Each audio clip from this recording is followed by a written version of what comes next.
Right, good evening everybody. If you come to order please, can we start with apologies for absence? Chairman, all members are present. Thank you. Are there any declarations of interest in matters before us this evening? No.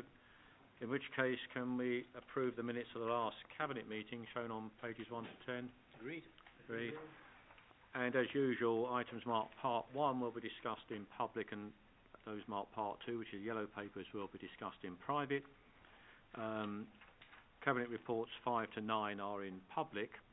Cabinet reports 10 to 14 are in private, and report 10, the Academy lease Guru Nanak Sikh College, is deferred until July. So if we start with the first of tonight's reports, agenda item 5, page 11, review by the 17-18 Social Services, Housing and Public Health Policy Overview Committee on Loneliness and Social Isolation in Older Residents. Councillor Cawthorne. Thank you, Leader. I'll start by moving the recommendations and inviting Councillor Bridges to address Cabinet. Thank you.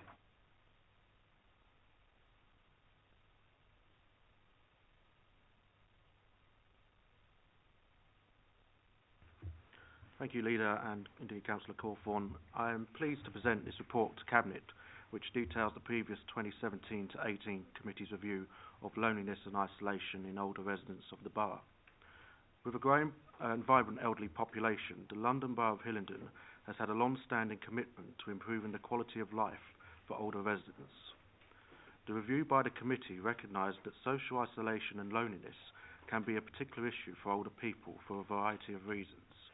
Members sought to better understand this, along with the activities and services that the Council and other partners undertake to encourage social interaction amongst older residents. This matter has also gained national momentum in recent years. In early 2018, the Prime Minister appointed the first ever Minister for Loneliness as part of the Commission for Loneliness. During the committee's information gathering and call for evidence sessions, they heard from a very wide range of views, including those from partners, the voluntary sector, and most importantly, older people themselves. The review also included a member visit to Bell Farm Christian Centre to meet older residents and learn more about the activities they undertake to increase social engagement.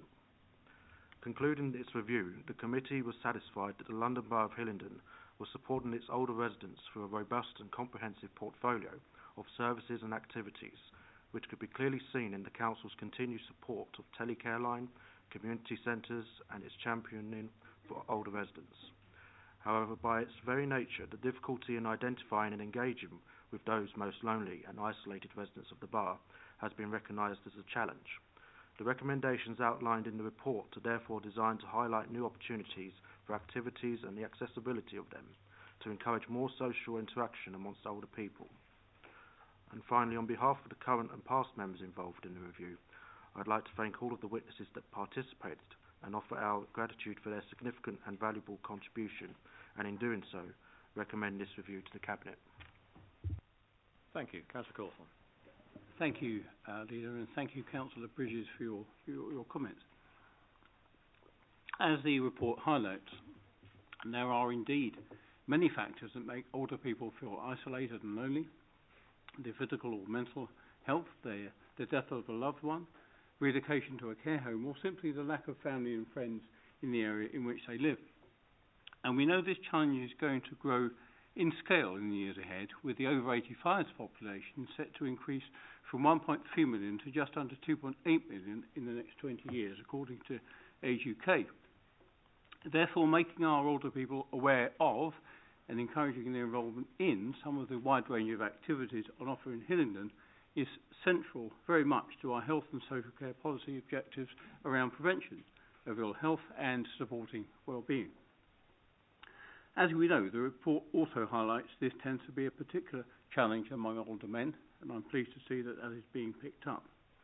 Leader, whilst we are rightly proud of the service offer for the older residents, and it's good for this to be reaffirmed in this review, it's important also, I think, that we keep it fresh and are open to ideas which might enhance and develop it further. Therefore, I welcome what's being put forward in the recommendations for us to explore in this regard. Meanwhile, I'd like to thank Councillor Bridges and his former POC colleagues for this thorough and wide-ranging report, which I think makes a timely contribution to this area of service. I commend the report and recommendations to Cabinet. Thank you. Thank you, Councillor Cawthorne. It's a very good piece of work, this, Councillor Bridges. We do well at this, but we can always do better, and this has given us a few things to look at. So thank you very much. Are the recommendations agreed? Agreed. Thank you. Moving on then in a timely manner to agenda item 6, page 61, which is the Older People's Plan update, June 2018. This is recommending that Cabinet notes the success to date and continued progress to deliver the Older People's Action Plan during 17-18 to improve the quality of life, health and well-being of the older people in Hillingdon, very much along the lines that we've just been talking about.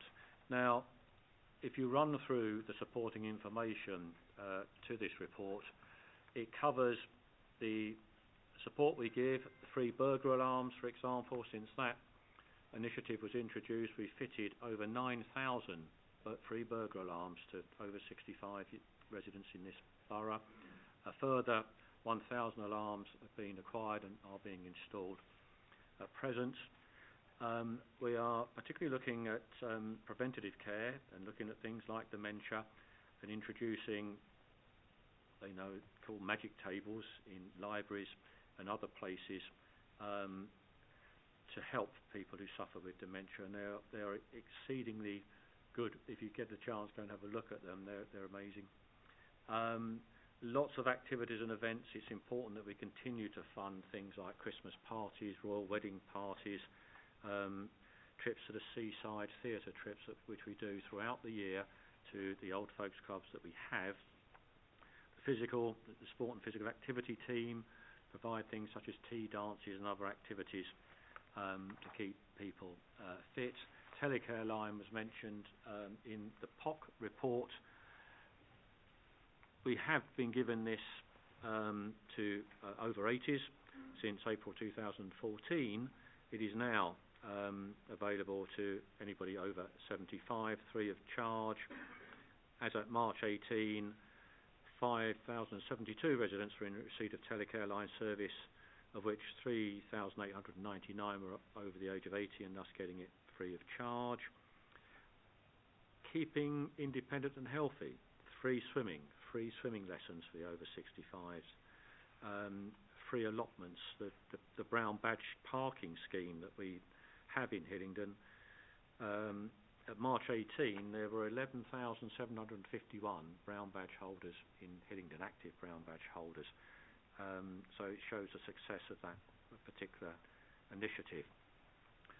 Other things, small as they may seem, like the heater loan scheme, that's very important. If you're an older person whose heating breaks down in the winter, we will provide heaters to them, and we also provide a grant to cover the additional electricity costs, so they're not afraid to put it on. So all in all, it's a pretty good series of activities. The quarter to June 18 is detailed in full by the projects that I've just been talking about within this report. As I've just said, we do pretty well at this, but we can always do better, and we will certainly look to see if we can do better. Councillor Mills. Thank you, Leader. I don't think there's any doubt that the offer that we give to our over 65s is a formidable programme of prevention, and I think it's always going to be difficult to actually fully quantify it, but there is no doubt that by the involvement of so many people in these type of activities, it does help prevent against them falling into the need of social services or the health service in a quicker and bigger numbers than we already have. And for that alone, it should be recognised as a worthy scheme. But you will be aware, Leader, that how well and how popular this has been received across the borough. And again, you will know that in the months leading up to May, which was a fairly important event for this council in terms of its need for an election, the amount of contact that people on our side had with the over 65s and the constant message that came back about how welcome and how valuable many of these facilities were, and indeed the full range of what is available. They just found absolutely outstanding to be provided by their local council. And maybe therefore there is no surprise as to why you're still sitting in that chair and it's not someone else. On that rather positive note, is the recommendation agreed? Agreed. Thank you. Agenda item 7, page 81, the council budget, 17-18 revenue and capital outturn. This is the final accounts for the year to 31st of March 2018. Councillor Bianco. Thank you, Leader. Well, as you just said, it is the final accounts, and so this is the end of the process that starts in the February proceeding with the budget, where we set out the plans for the year and the hopes that we have to achieve the goals we set ourselves at that time. And what this agenda item shows us is that we exceeded our expectations, our high expectations in the budget of the at the beginning of this year. We exceeded our expectations when it came to the final accounts being drawn up. And that is shown right at the beginning of the report, which shows a net in-year underspend of over £2.5 million. And it also shows that our general fund balances have increased to over 40 million, which is an increase of virtually 1.6 million on the balance at the beginning of the year. So, positive stories all along. There are many good news items listed in here, but the overall message to take away from this is the fact that we have completed the year in better shape than we set out hoping to do, and therefore that puts us in a better position starting the new year that we're now in. Now there are 12 recommendations shown on pages 81 and 82, and there is a 13th recommendation shown on the agenda on the addendum sheet that has been circulated. Now, just before I move them, I think it's worth pointing out, of course, that in terms of the other aspects of the budget, and particularly capital, the underspend at the end of the year was virtually 21 million. But again, and that's a favourable movement from previous reporting, but again, of course, much of that underspend is to do with slippage, which is an inevitable part of capital expenditure programmes. So that money will be spent, and it's good news. Leader, I'm sure you'll be going through a lot more detail in some of the individual items, the individual recommendations, so I will move those recommendations, all 13 of them, and leave it there. Thank you, Councillor Bianco. As you say, a very positive position. Balances of over £40 million, nearly 1.6 million more than we started the year with, in a year that we froze council tax and didn't take a social care precept either. The recommendations, if I quickly run through them, the first, and these are slightly different than normal because it is the outturn, it's the year end. Note the budget position at March 18 included in the in-year release of development and risk contingency funds into directors' operating budgets as outlined in Table 5, that's on page 89. Cabinet will appreciate, and so will overview the committee, that we put money in development and risk contingency at the beginning of the year if the risk materialises, and these are normally around population growth, then we will be transferring the money. We do that in year, we do it at the year end. That's what we're doing there. Recommendation 2, to note the use of capital receipts to fund service transformation as set out in Appendix A. It's on page 21. Now, important thing to note when you look at that table is most transformation savings are repetitive. So if we save £1 million, we're saving it every year once we've taken it out of the budget. Whereas the cost of doing that is only once. Recommendation 3 is to note the Treasury Management Update at March 2018. This is Appendix F on page 122. The salient points to note is that during the year, the Council utilised internal balances and no new borrowing was taken to fund capital expenditure. Over the year, the Council's loan portfolio had an average rate of 3.39%, and the portfolio was reduced by 17.3 million with debt maturing naturally. leaving us a balance at the year end of 61.5 general fund and 188.6 HRA. And as I always say, the average cash yield on that was only 0.42%, so obviously we don't get as much on our investments as we pay out on debt on investments. Recommendation 4 is continue to delegate the authority up to July 18 to myself and the Chief Executive for consultancy and agency assignments accumulating and costing us over 50k. They are detailed in Appendix F at page 127. Recommendation 5 is to approve the release of the following sums from development and risk contingency, and these are various things that, as I've just explained, waste disposal levy, demographic growth and looked after children, SEN transport and demographic growth in transitional children and in adults. These are things that have actually, the growth has come to pass, so we're making the transfer. Recommendation 6, approve rephasing of 16.7k general fund capital expenditure and financing budgets into future years, as set out in tables 19 and 20 in this report, and 30.3 of HRA capital budgets from 17-18 into future years, as set out in table 18. Recommendation 7, agree the appropriation of land and premises at 1516 Welbeck Court, Welbeck Avenue, Hayes, from the housing revenue account to the general fund to be let as a commercial shop unit. This was something that we took first look to build. We were going to put residential on it, and it's got difficulties, so we're not going to do that. It will go back to being a shop unit. Recommendation 8 is to accept additional transport for London Local Implementation Plan Corridor and Neighbourhood funding of 426k for 18-19. Recommendation 9 is to accept gift funding for planning performance agreements 3032 Blythe Road, Hayes, Railway Homes, 23,500, and Charlie Industrial Estate, Pump Lane, Hayes, Fairview Homes, 43,500. Recommendation 10, approve the changes to leisure fees and charges set out in Appendix H, page 131. This relates to fees charged at our leisure centres, where we charge 90% of what our neighbouring boroughs charge. We have to wait until after they've set their budgets to see what they charge, so this one we do late, and having looked at what they charge around us, we're now able to say what we will be charging our own residents.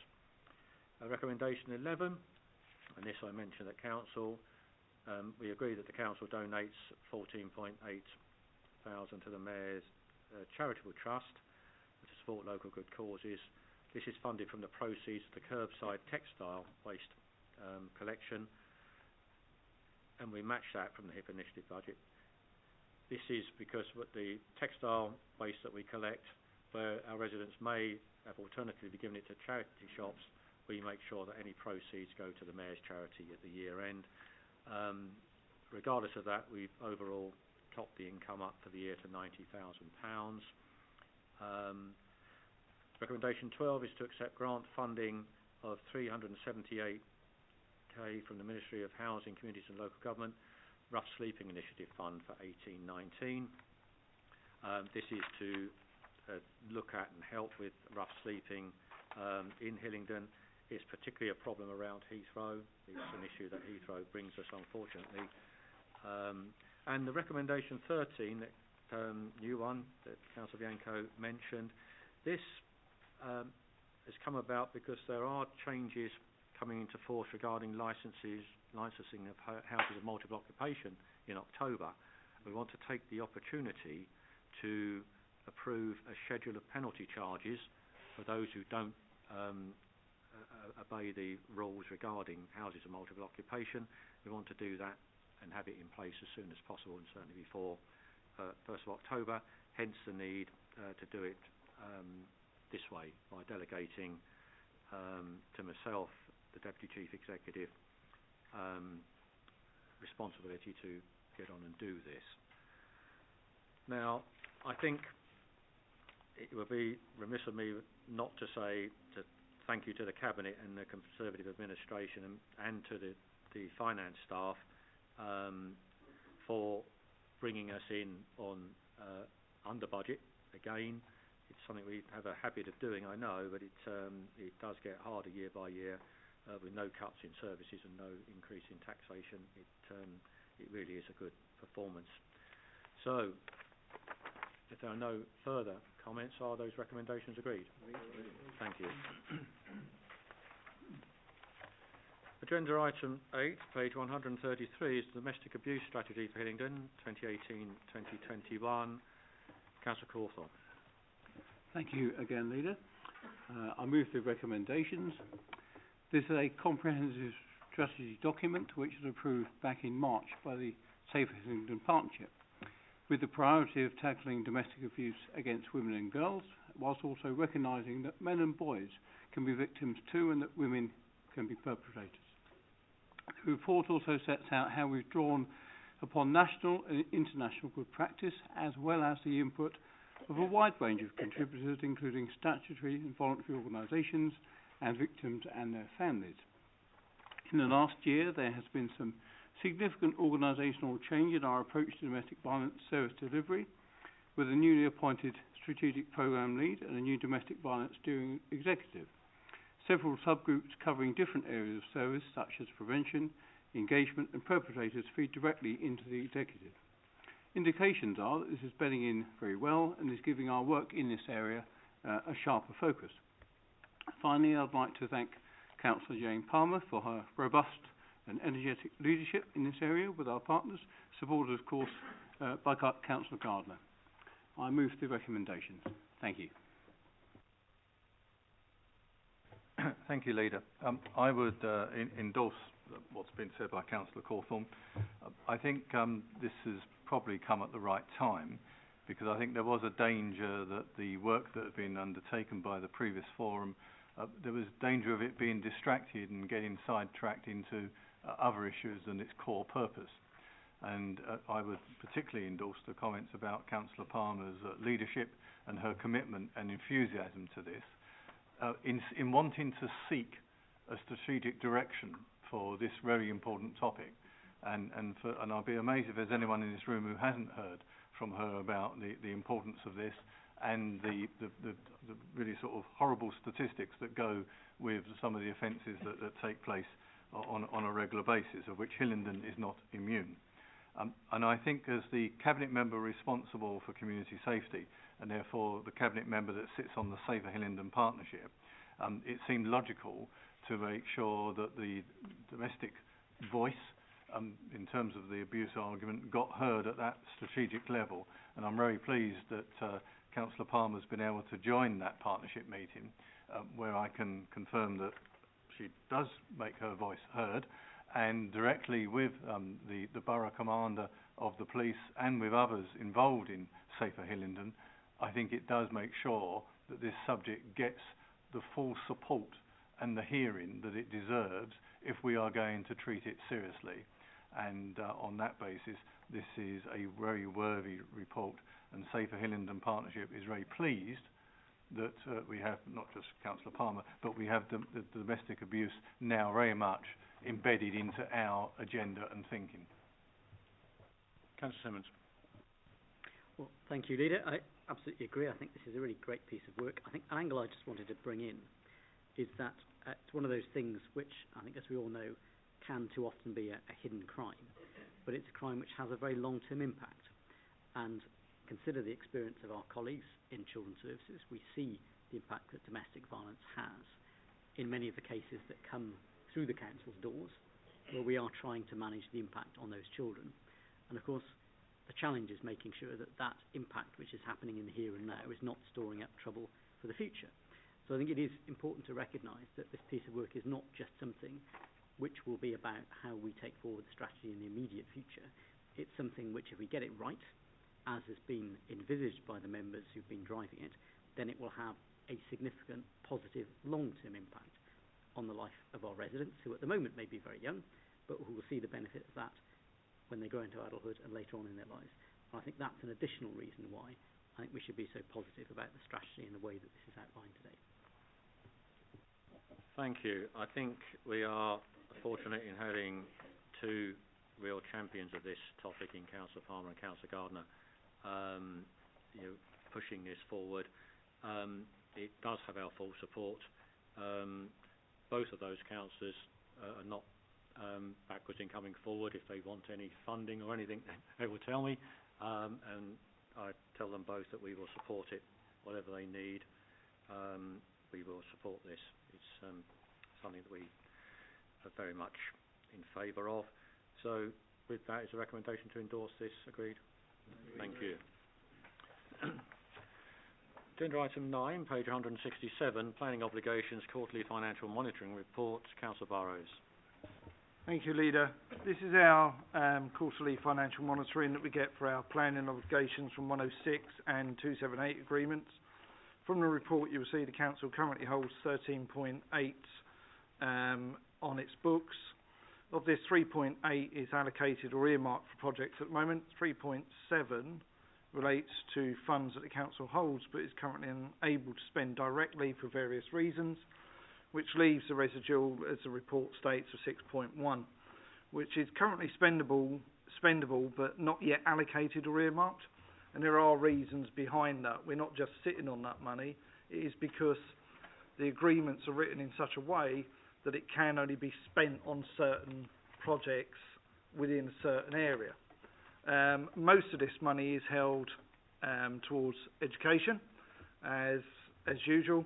And I will give the usual caveat to my Cabinet colleagues that when you go through this report, if you think there are any monies within your areas that are not being spent quick enough, or you think could be joined together to make a wider project and a much better outcome for the residents of this borough, then please either email me or certainly put it through to officers and copy me in, because I do meet on a regular basis with the officers to move these projects on to make sure we do get the best for our residents from the developers that clearly want to build within Hillingdon, but we also make sure that we get good developments and good outcomes for our residents.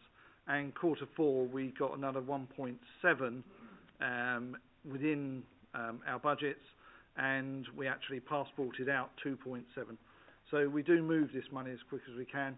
But as I say, some of it does hang around for a while because of the caveats that are within the actual agreements, but we do spend it, and I make sure officers do get that money out there as quick as they can to benefit our residents.